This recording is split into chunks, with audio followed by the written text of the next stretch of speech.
Hay películas que puedes ver una y otra vez y nunca te aburres de verlas. Seguramente puedes pensar ya en tu mente algunas películas que has visto un montón de veces y es como si las estuvieras viendo por primera vez.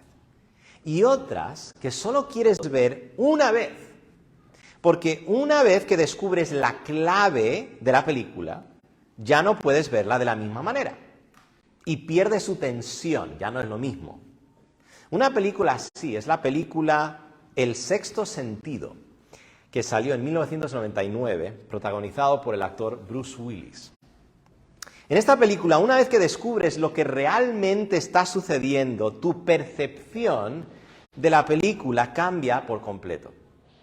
Es tan radical tu cambio de percepción al descubrir la verdad que ya no tiene sentido verla otra vez. ¿Y sabes algo? Ni siquiera he visto la película y no pienso verla porque sé cómo termina. El saber la clave interpretativa de la película quita toda la tensión que deberías sentir al ver la película. Una vez que me dijeron cómo terminaba, yo dije, ¿para qué lo voy a ver? Ya no tiene sentido, ¿verdad? Y esa tensión solo se puede experimentar una vez. Algo similar sucede con nuestro texto de hoy, pero al revés. Al igual que en la película El Sexto Sentido, hay una clave muy importante que te hace ver la historia de forma diferente. Pero a diferencia de la película, una vez que descubres la clave interpretativa, quieres repasar la historia una y otra vez por el ánimo que produce, o debería producir, en tu corazón. Espero y oro en esta mañana que ese sea el efecto que este pasaje tiene en nuestras vidas. Pero antes de mostraros la clave interpretativa, la clave de nuestro pasaje de hoy, quiero que veamos las dos narrativas, los dos relatos de nuestro pasaje y quiero que sintáis la tensión en ambas historias. La primera narrativa es la que vimos el domingo pasado, el versículo 1 al 10. Podríamos llamar esta narrativa Pablo se defiende ante el concilio. La segunda narrativa la vemos en los versículos 12 al 35 y podríamos llamar esa narrativa Pablo es llevado a Cesarea. Una simple descripción de lo que está sucediendo, ¿verdad? En la primera narrativa, Pablo es presentado ante el concilio, ante el Sanedrín, porque Claudio Lisias, el tribuno de Jerusalén, quiere conocer mejor las acusaciones contra él. Ya desde el inicio vemos que las circunstancias no están a su favor. Imagínate, aquí tienes al tribuno que quiere saber mejor cuáles son las acusaciones contra él y a quiénes llama. A los miembros del concilio. Y claro, los miembros del concilio, ellos no tienen ya sus prejuicios contra Pablo. Ellos van a ser completamente honestos y van a poder explicar bien qué es lo que está pasando y cuál es la situación. Bueno, vemos que las circunstancias no están a su favor, claramente. Y cuando Pablo comienza a hablar, esto lo vimos el domingo pasado, casi inmediatamente el sumo sacerdote manda azotarle en la boca. Por fin, Pablo tiene la oportunidad de hablar, pero las pocas palabras que dice causan una disensión entre los fariseos y saduceos, estas dos sectas principales de los judíos, de tal magnitud que el tribuno tiene que rescatar a Pablo para evitar que sea despedazado. Literalmente es lo que dice el texto. En la segunda narrativa, el versículo 12 al 35, 40 judíos hacen un juramento bajo maldición de no beber o comer hasta que no matan a Pablo.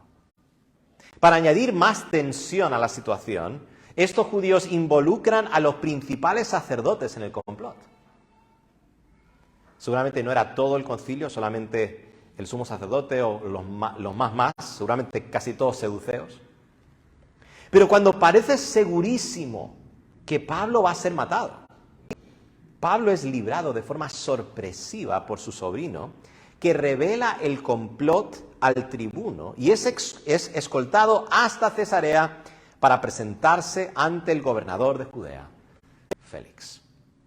Ahora, al leer estas dos narrativas, e incluso las narrativas anteriores y las que vienen a continuación, las que vamos a ver en las siguientes semanas, es fácil pensar que Pablo es la víctima de sus circunstancias y que solo está vivo por su conocimiento de la ley romana, por su astucia, por la suerte de que su sobrino se enteró del complot y por la diligencia en su trabajo, la responsabilidad en su trabajo del tribuno Claudio Lisias.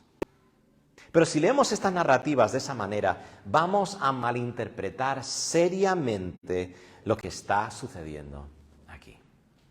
Hermanos, hay un versículo que hemos saltado, no sé si os disteis cuenta de eso, hay un versículo que hemos saltado, que está justo en medio de las dos narrativas, que nos da la clave interpretativa de nuestro pasaje de hoy. Y yo diría, la clave interpretativa de toda esta última sección de Hechos. El versículo es el siguiente. Una vez que ves lo que os voy a leer ahora mismo, no puedes ver estas dos narrativas de la misma manera. Dice así el versículo 11. A la noche siguiente se le presentó el Señor. Esto es inmediatamente después de que, una vez más, Claudio Lisias lleva a Pablo a la fortaleza. ¿Por qué? Porque los saduceos y fariseos iban a posiblemente matarle, despedazarle. Dice, a la noche siguiente se le presentó el Señor. Y le dijo, ten ánimo, Pablo. Ten ánimo, Pablo, pues como has testificado de mí en Jerusalén, así es necesario que testifiques también en Roma. Ahora, ¿qué vemos en este versículo que nos da la clave para entender nuestro pasaje de hoy? Y en realidad todo lo que nos queda del libro de Hechos. ¿Qué vemos? Bueno, vemos tres cosas principales. Primero, vemos la misión de Pablo. Vemos la misión de Pablo. ¿Cuál era la misión de Pablo? Dice, ten ánimo, Pablo, pues como has testificado de mí en Jerusalén, así es necesario que testifiques también en Roma. Que testifiques también en Roma. Esta es una clave importante porque nos demuestra que todo lo que Pablo ha hecho desde su arresto en Jerusalén, en el templo, ¿os acordáis? ¿Verdad? En el capítulo 21. Y todo lo que Pablo va a hacer en los capítulos que nos quedan, lo ha hecho y hará para llevar a cabo su misión de dar testimonio de Cristo. En otras palabras, Pablo no está buscando maneras de escaparse de sus cadenas. Pablo no está buscando formas de escaparse de sus cadenas. Él está buscando maneras de dar testimonio de Cristo, vaya donde vaya, esté donde esté, sea llevado donde sea llevado. La segunda cosa que vemos en el versículo 11 es la mano del Señor. Y este es el título en sí de este sermón. Vemos la mano del Señor. Dice el Señor a Pablo, ten ánimo, Pablo, pues como has testificado de mí en Jerusalén, así es necesario que testifiques también en Roma. Esa frase, así es necesario, es muy importante porque generalmente cuando ves esas palabras en el Nuevo Testamento se está refiriendo al plan soberano de Dios. Es más, en Lucas capítulo 24, cuando Jesús se aparece a sus discípulos después de haber resucitado, Él les dice, mira, la Biblia ya profetizaba que era necesario que el Hijo del Hombre, que el Cristo muriese, fuese sepultado, resucitase y que se predicase el Evangelio, se diese testimonio del Evangelio hasta el último de la tierra. Eso significa, esto es el plan de Dios. Aquí vemos la mano del Señor. Esta es la clave más importante, porque nos demuestra que aunque en las narrativas de nuestro pasaje, y las que faltan del libro de Hechos, Pablo está siendo llevado por otros. Como nunca en Hechos, hasta ahora, vamos a ver a Pablo siendo llevado por otros. Anteriormente veíamos que Pablo, podríamos decir en cierto sentido, tomaba decisiones, ¿no? Decía, mira, yo me voy a ir ahí, quiero ir a tal lugar. Obviamente era guiado por el Espíritu Santo, pero era un hombre relativamente libre de ir donde quería ir. Pero a partir del capítulo 21, ¿qué vemos?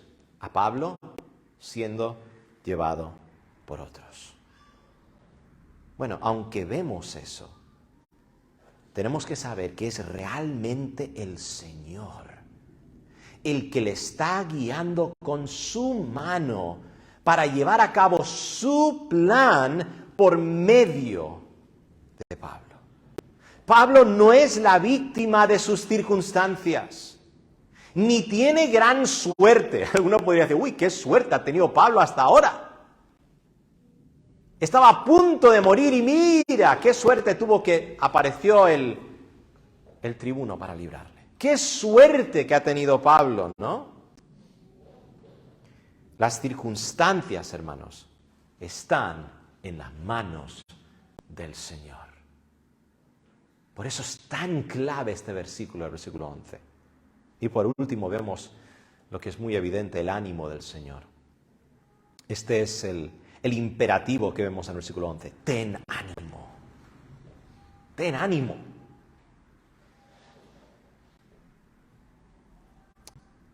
Esa es la última clave. Cuando entiendes lo que está sucediendo realmente en nuestro pasaje de hoy, esto debería llenarte de ánimo como creyente. Sin duda, el Señor se le apareció a Pablo para animarle con estas verdades que acabamos de ver.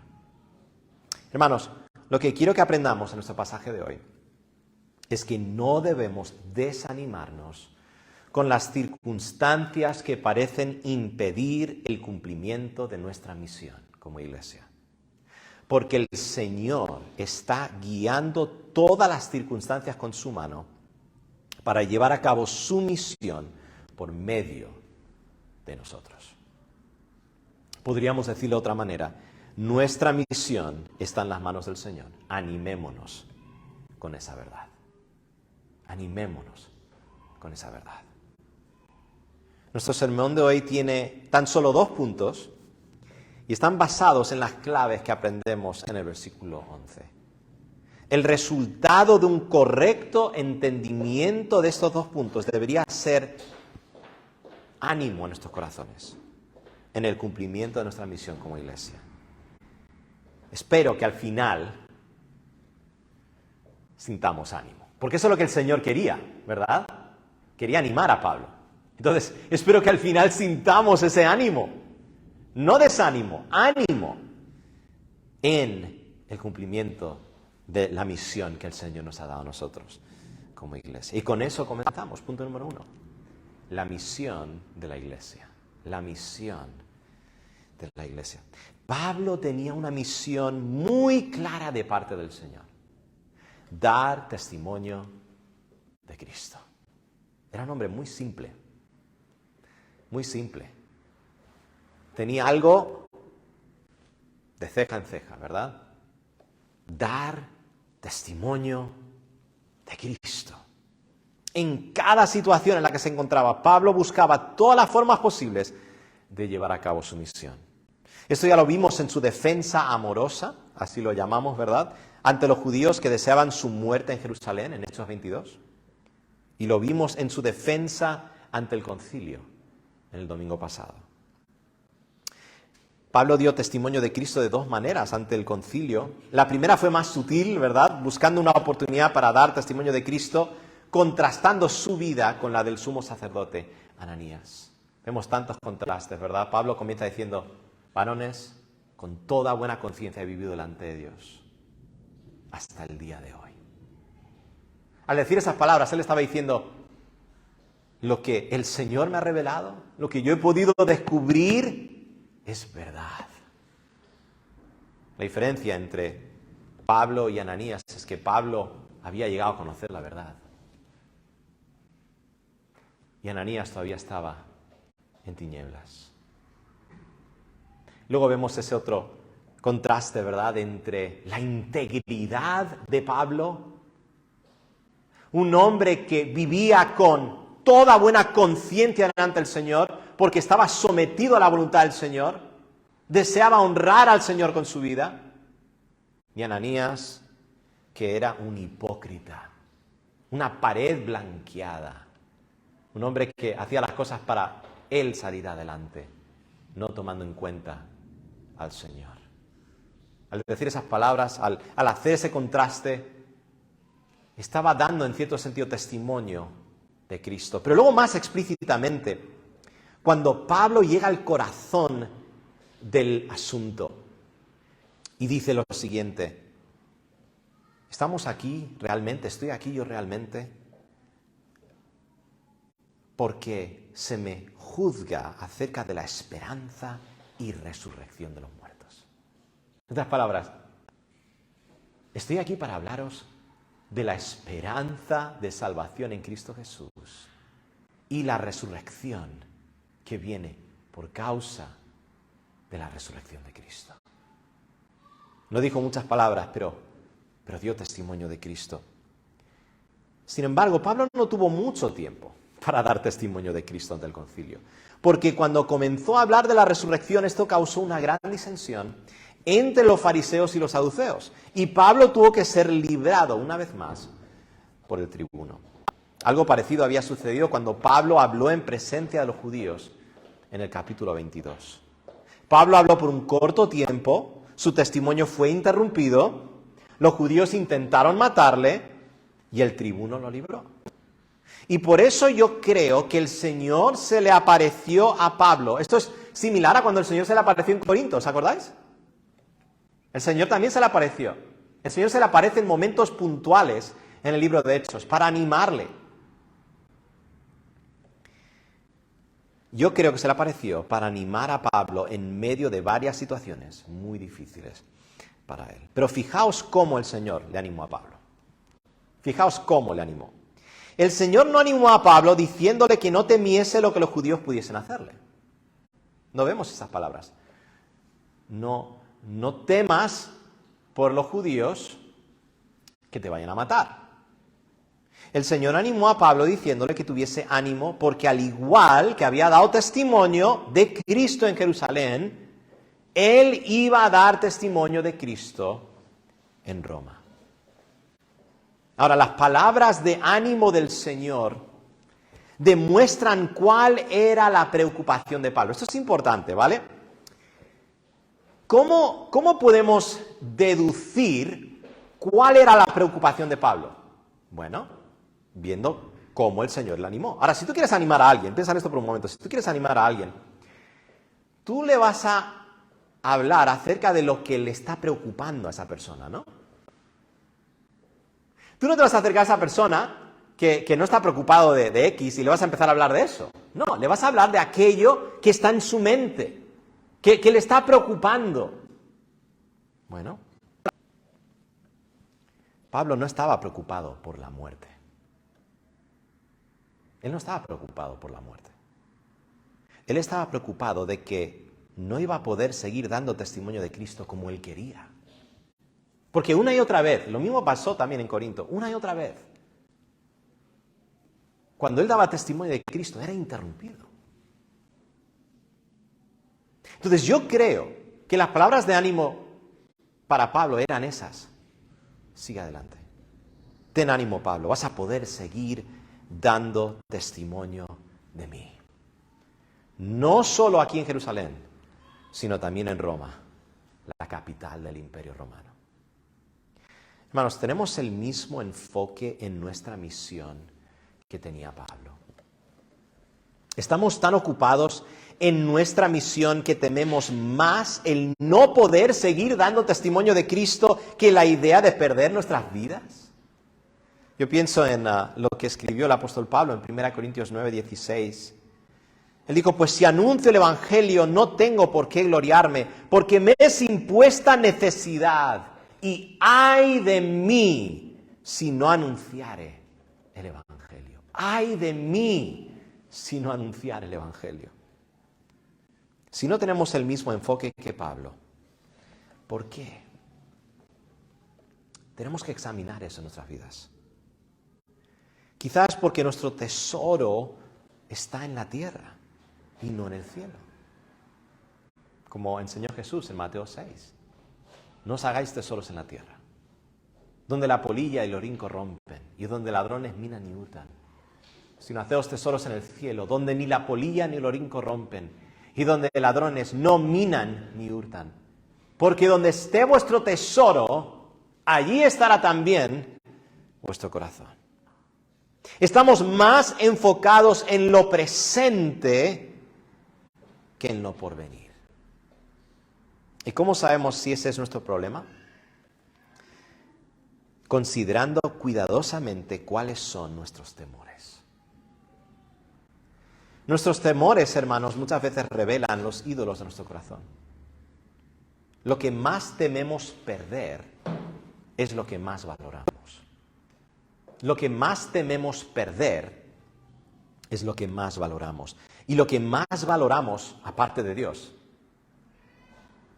es lo que está tomando el lugar de Dios en nuestras vidas. Y eso es lo que llamamos un ídolo. Pero ¿qué pasaría si enfocáramos nuestras vidas en lo que no podemos perder? ¿Qué pasaría si enfocáramos nuestras vidas en lo que no podemos perder? ¿Y qué es aquello que no podemos perder? Todo aquello que tiene que ver con el reino de Dios. ¿Qué pasaría? Tendríamos el mismo fervor y la misma perseverancia en la proclamación del Evangelio que Pablo. El famoso misionero Jim Elliot, que murió como mártir por mano de los indios Auca en Ecuador, escribió lo siguiente. Él era un joven que escribía casi a diario en su agenda que él tenía. Su esposa luego escribió un libro basado en todo lo que él había escrito. Uno de los refranes, o una de las frases más famosas de él es la siguiente. Y es muy poderoso, en especial considerando cómo terminó su vida. Él dijo esto: no es un necio el que entrega lo que no puede guardar. Es que lo que no puede retener. ¿Cuántas cosas queremos retener en este mundo, verdad? Dice, no es un necio el que entrega lo que no puede guardar o retener para ganar lo que no puede perder. Pablo estaba enfocado en lo que no podía perder. Si nosotros involucramos nuestras vidas en los propósitos de Dios, estamos involucrando nuestras vidas en aquello que no podemos perder. Pero ¿por qué Pablo no temía la muerte? Es una buena pregunta, ¿verdad? Porque entendía y creía realmente en el Evangelio. Es así de simple. Pablo había dicho en el versículo 6, acerca de la esperanza y de la resurrección de los muertos se me juzga. Pero estas no eran simples palabras para Pablo. Él las creía de todo corazón. Y tuvieron un efecto real sobre su vida. Hermanos, lo que creemos acerca de Cristo y su obra por nosotros tiene implicaciones reales sobre cómo vivimos nuestras vidas. Pablo estaba convencido de que la esperanza del pueblo de Dios, la salvación y la promesa de la futura resurrección se cumplían en Cristo y eran por medio de Cristo. ¿Y cuáles eran las implicaciones de esa creencia para su vida? Que Pablo no temía lo que los hombres podían hacerle. No temía la muerte. Es más, su forma de sobrellevar todas las circunstancias que él enfrentó fueron un testimonio de Cristo. Porque ¿qué tipo de persona no le teme a la muerte? O sea, eso tiene que ser suficiente para que las personas digan, quizá tiene algo que yo necesito. Quizá ese evangelio es verdadero.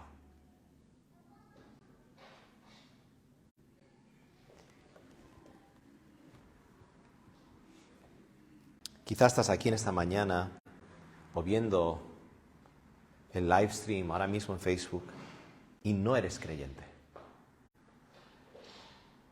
O quizá profesas fe en Cristo pero temes mucho a la muerte. Quiero que sepas en esta mañana que en Cristo hay verdadera victoria sobre la muerte. Hay verdadera victoria sobre la muerte. ¿Por qué? Porque en la cruz y en la resurrección, Cristo ganó la victoria decisiva sobre la muerte. La muerte de Cristo aseguró para todos los que creen en Cristo que aquello que nos condenaba a la muerte, el pecado, fue completamente pagado y la ira de Dios satisfecha. Y la resurrección de Cristo aseguró para todos los que creen en Cristo que al igual que Cristo resucitó, nosotros también resucitaremos con cuerpos glorificados. Como escribió Pablo en 1 Corintios 15:22, porque así como en Adán todos mueren, también en Cristo todos serán vivificados. Amigos, si naces una sola vez, morirás 2 veces. ¿Sabías eso? Si naces una sola vez, vas a morir una vez, físicamente, y luego pasarás la eternidad en lo que la Biblia llama la muerte segunda. Una eternidad en el lago de fuego. Pero, si naces 2 veces, eso es, físicamente y espiritualmente de arriba, solo vas a morir una vez. Y esa muerte va a ser temporal, porque vas a resucitar y vas a pasar la eternidad con Dios. Hermanos, al igual que Pablo, nosotros también tenemos una misión. Y nuestra misión es dar testimonio de Cristo hasta el último de la tierra. Pero ¿qué sucede cuando las circunstancias parecen impedir el cumplimiento de nuestra misión? Y eso nos lleva al punto número 2. Hemos visto ya la misión de la iglesia. Ahora quisiera hablar de la mano del Señor. La mano del Señor. En la segunda narrativa de nuestro pasaje de hoy vemos un complot en contra de Pablo. Dice versículo 12 al 15, venido el día, algunos de los judíos tramaron un complot y se juramentaron bajo maldición, diciendo que no comerían ni beberían hasta que hubiesen dado muerte a Pablo.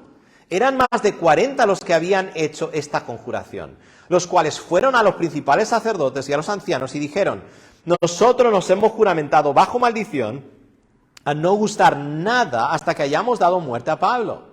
Ahora pues, vosotros con el concilio requerid al tribuno que le traiga mañana ante vosotros, como que queréis indagar alguna cosa más cierta acerca de él. Y nosotros estaremos listos para matarle antes que llegue. Ahora, cuando leemos este relato, aislado del versículo 11, es muy difícil imaginar cómo Pablo pudo sobrevivir a este complot. Ahora, imagínate conmigo, 40 hombres han hecho un juramento bajo maldición. En otras palabras, están dispuestos a sufrir las consecuencias de no poder cumplir con ese juramento.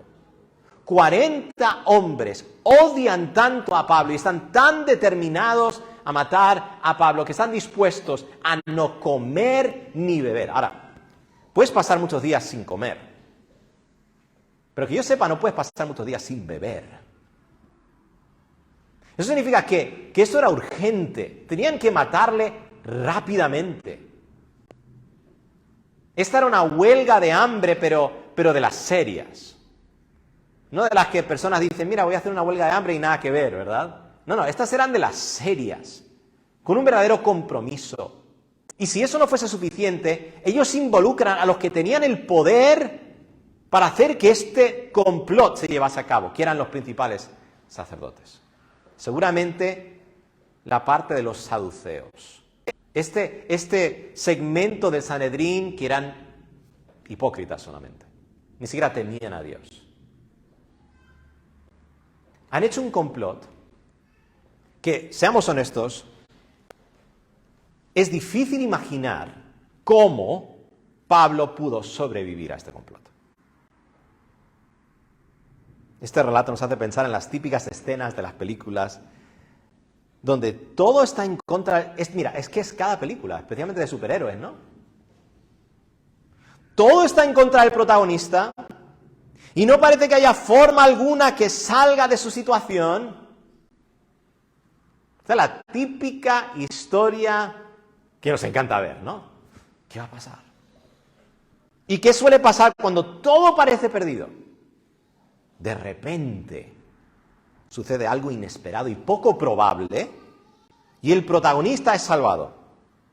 Pues eso es exactamente lo que vemos en nuestro pasaje de hoy. Mas el hijo de la hermana de Pablo, oyendo hablar de la celada, fue y entró en la fortaleza y dio aviso a Pablo.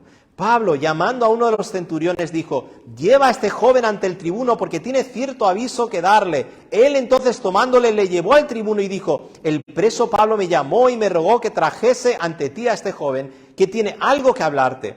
El tribuno tomándole de la mano y retirándose aparte le preguntó, ¿qué es lo que tienes que decirme? Él le dijo, los judíos han convenido en rogarte que mañana lleves a Pablo ante el concilio, como que van a inquirir alguna cosa más cierta acerca de él. Pero tú no les creas, porque más de 40 hombres de ellos le acechan, los cuales se han juramentado bajo maldición a no comer ni beber hasta que le hayan dado muerte. Y ahora están listos esperando tu promesa.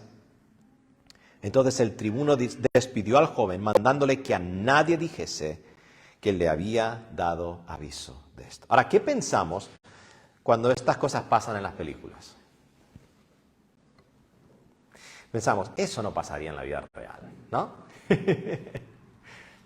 Vamos a ver. No, en la vida real eso no pasa.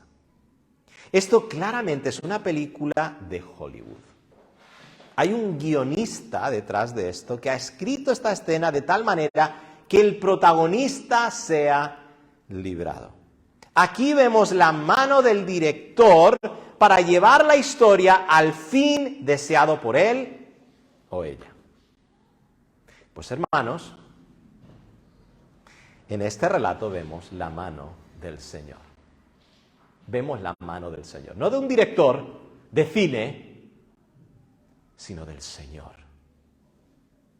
El guionista de todas nuestras vidas. El guionista de la misión de la iglesia.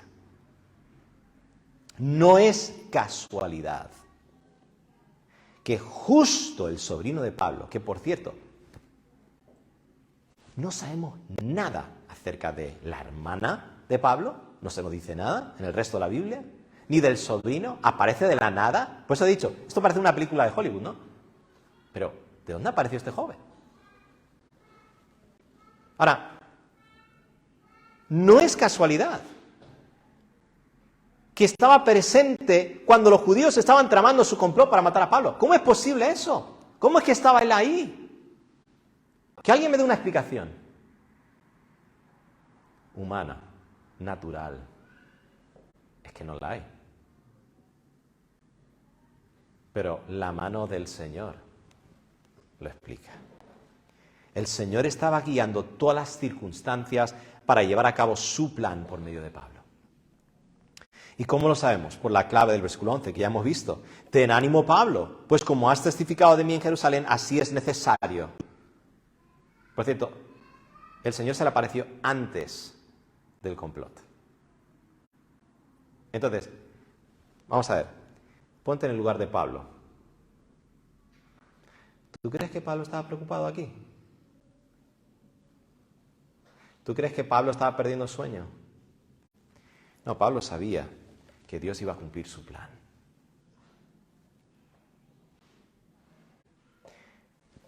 ¿Sabía Pablo que nunca iba a morir? No. ¿Pensaba Pablo que siempre todo le iba a ir bien? No. Pero sabía que Dios estaba guiando todas las circunstancias para llevar a cabo su plan. Eso sí lo sabía. Todo lo que viene a continuación de este versículo y todo lo que viene antes se tiene que leer a la luz de este versículo. Aunque parecía que Pablo estaba siendo llevado forzosamente por otros, era realmente la mano del Señor que estaba guiando a Pablo donde él quería. Y esto explica también la decisión de Claudio Lisias de enviar a Pablo a Cesarea, al gobernador Félix. Dice, versículo 23, y llamando a 2 centuriones, mandó que preparasen para la hora tercera de la noche 200 soldados, 70 jinetes y 200 lanceros, para que fuesen hasta Cesarea. Y que preparasen cabalgaduras en que poniendo a Pablo le llevasen en salvo a Félix el gobernador. Y escribió una carta en estos términos, Claudio Lisias, al excelentísimo gobernador Félix, salud. A este hombre aprendido por los judíos y que iban ellos a matarlo, libré. Yo acudiendo con la tropa, habiendo sabido que era ciudadano romano. Me encanta cómo él se hace ver muy, muy bien en esta carta, ¿verdad? Ignora ciertos detalles importantes como que él iba a azotarle, ¿verdad?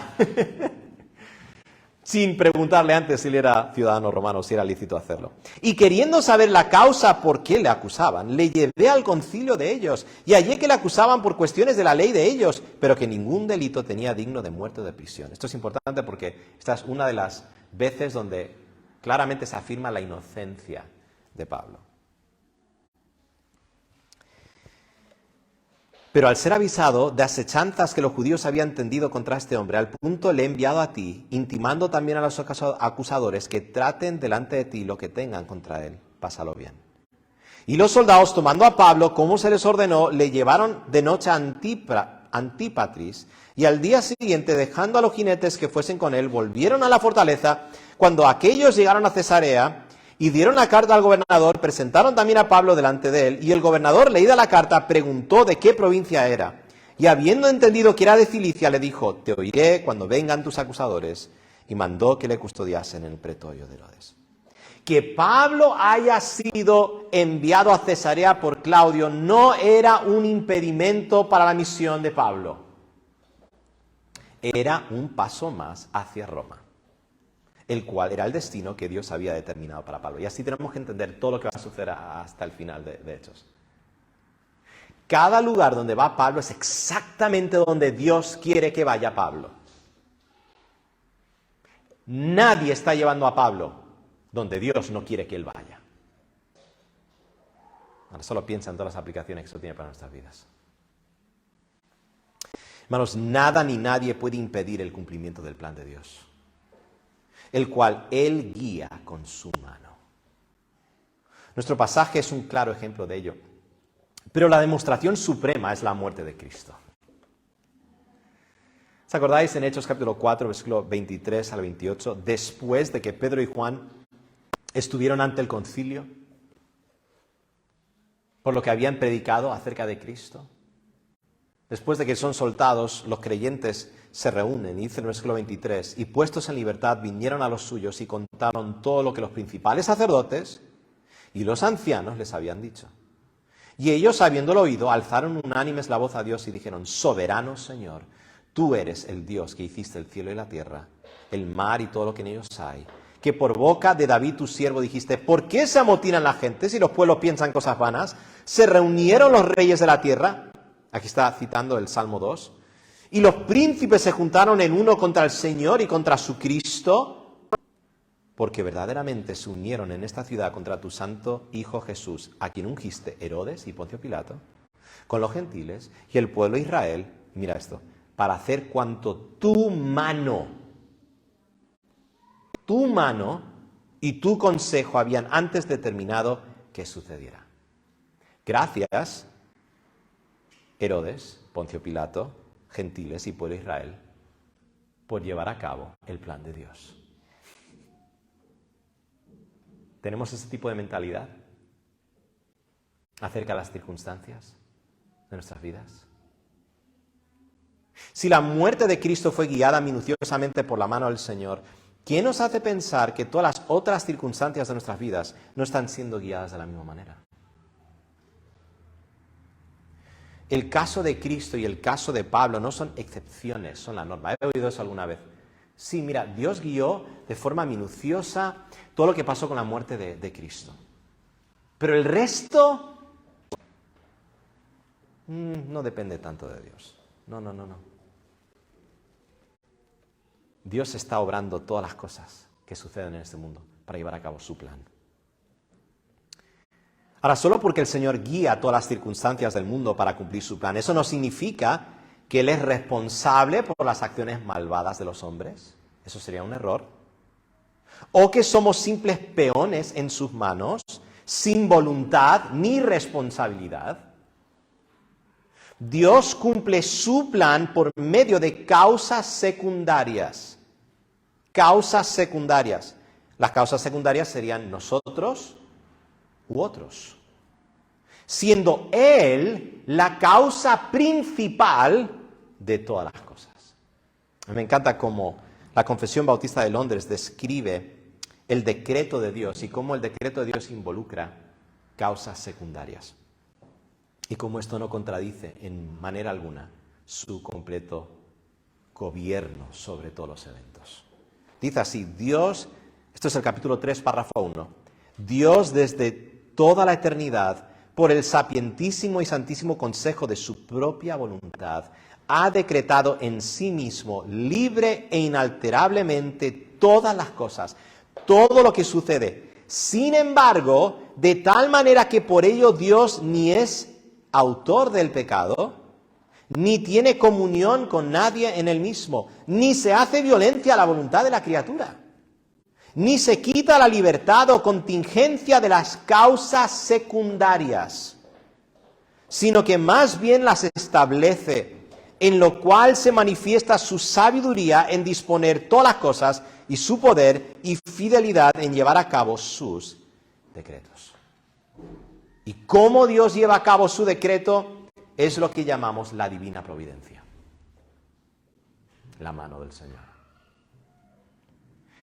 Y de eso también habla la Confesión Bautista de Londres. Creo una descripción muy bonita de la providencia de Dios. En el capítulo 5, párrafo 1, dice así, Dios, mira el lenguaje aquí, el buen creador de todo, en su infinito poder y sabiduría, sostiene, dirige, dispone y gobierna a todas las criaturas y cosas, desde la mayor hasta la más pequeña, por su sapientísima y santísima providencia, con el fin para el cual fueron creadas, según su presciencia infalible y el libre e inmutable consejo de su propia voluntad, para alabanza de la gloria de su sabiduría, poder, justicia, infinita bondad y misericordia.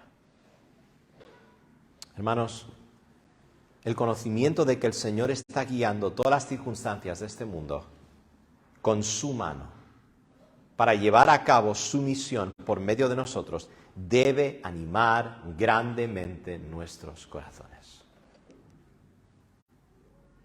Esta no es una doctrina que tiene que hacernos comer el coco. Esta no es una doctrina académica de estas que es solo para los eruditos. No. Esta es una doctrina para todos, para animar nuestros corazones. Una vez que descubrimos esta verdad, no podemos ver las circunstancias del mundo en general y nuestras vidas en particular de la misma manera. Esta es la clave. Esta es la clave. Una vez que lo ves, no lo puedes dejar de ver. Pensemos por un momento. ¿Qué podría impedir el cumplimiento de nuestra misión? Podríamos hacer una lista, ¿verdad? ¿Qué podría impedir el cumplimiento de nuestra misión? ¿Que nos arrestaran porque nuestras convicciones morales llegan a ser consideradas dañinas para la sociedad? Bueno, podría pasar, viendo cómo va el mundo, viendo cómo va avanzando la maldad, viendo cómo a lo bueno lo llaman malo y a lo malo lo llaman bueno. Podría pasar, ¿verdad? Bueno, ¿puede eso impedir el cumplimiento de nuestra misión? Que no nos dejaran hablar porque nuestro testimonio de Cristo es considerado un mensaje de odio, ya es considerado un mensaje de odio en muchos sentidos. El simple hecho de que anunciamos nosotros que es necesario convertirse de los ídolos al Dios vivo, convertirnos del pecado a Cristo, cuando esos pecados son considerados cosas buenas, sí. Se llama nuestro mensaje un mensaje de odio.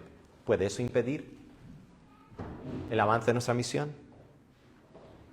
Que el Evangelio sea considerado como irrelevante para nuestra sociedad. Podemos pensar, bueno, hoy en día es como si nuestro mensaje es irrelevante, como que a la gente le da igual nuestro mensaje. ¿Esa indiferencia puede de alguna manera impedir el cumplimiento de su plan? Que los corazones de los hombres estén endurecidos, evidentemente o aparentemente. ¿Puede eso, de alguna manera, impedir su plan? Sabemos la respuesta a cada una de estas preguntas. Si lo que aprendemos en el versículo 11 acerca de la mano del Señor es verdad, estas circunstancias no deberían preocuparnos. Más bien deberíamos estar animados sabiendo que el Señor está guiando todas estas circunstancias con su mano para llevar a cabo su misión por medio de nosotros. Una vez más, hermanos, versículo 11, y con esto terminamos.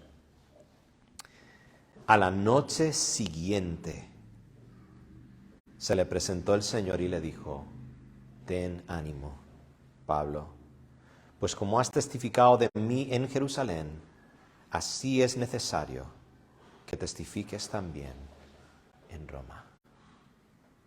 Cojamos ese pequeño versículo y dejemos que ese versículo, que sí está hablando de algo muy específico a Pablo, pero que tiene aplicación a nosotros, cojamos ese versículo y ayudemos que sea una clave para interpretar las circunstancias de nuestras vidas.